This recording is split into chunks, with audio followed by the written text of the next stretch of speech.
Hello friends, आप सभी को दिल खोल करके स्वागत है। इस साल जो बिहार बोर्ड 10th का एग्ज़ाम होने वाला है उसके लिए हम लोग देख रहे हैं प्रीवियस ईयर का क्वेश्चन देख रहे हैं। तो ध्यान दीजिएगा, पहला क्वेश्चन कह रहा है कि अम्लीय वर्षा के जल का पीएच मान कितना होता है। सब कोई जानता है कितना होता है, 56। ना 56 से ज़्यादा ना 56 से कम। कितना होता है, 56 होता है, यानी कितना होगा 5.6 होगा, ऑप्शन ए होगा।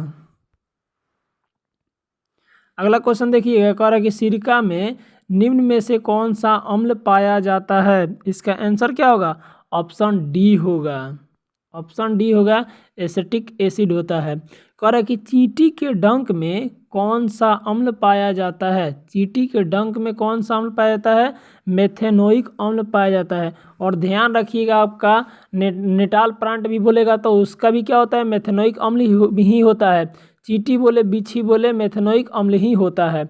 आगे देखिए, कह रहा है कि मधुमक्खी का डंक एक अम्ल छोड़ता है, वह कौन सा अम्ल है। इसका भी आंसर क्या होगा, इसका भी आंसर होगा मेथेनोइक अम्ल ही होगा, यानी ऑप्शन ए होगा। आगे देखिए, कह रहा है कि निम्नलिखित में किसके कारण अम्ल वर्षा होता है।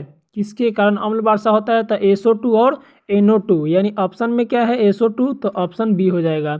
आगे कह रहा है कि दूध पेस्ट कैसा होता है। दूध पेस्ट कैसा होता है, तो यह क्षारीय होता है। दूध पेस्ट कैसा होता है, क्षारीय होता है। कह रहा है कि अम्लीय विलयन का पीएच मान कितना होता है। अम्लीय विलयन का पीएच मान तो 7 से कम होता है। कितना होता है, 7 से कम होता है। शुद्ध जल का पीएच मान कितना होता है, 7 होता है, यानी ऑप्शन बी होगा। आगे देखिएगा, कह रहा है कि हमारे शरीर पीएच के कितने परास के बीच में होता है, तो 7 पॉइंट से लेकर के 7.8 तक, यानी ऑप्शन बी होगा। कह रही कोई विलयन लाल लिटमस को नीला कर देता है, तो इसका आंसर क्या होगा, ऑप्शन बी होगा। यानी यह क्या कह रहा है कि क्षार के बारे में बात कर रहा है।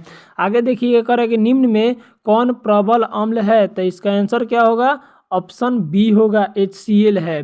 HCl के बाद होता है HNO3 होता है, उसके बाद होता है H2SO4 होता है। आगे देखिए, किसी भी उदासीन विलयन का पीएच मान कितना होता है, 7 होता है। याद रखिएगा, पीएच मान कितना होता है इसका, 7 होता है।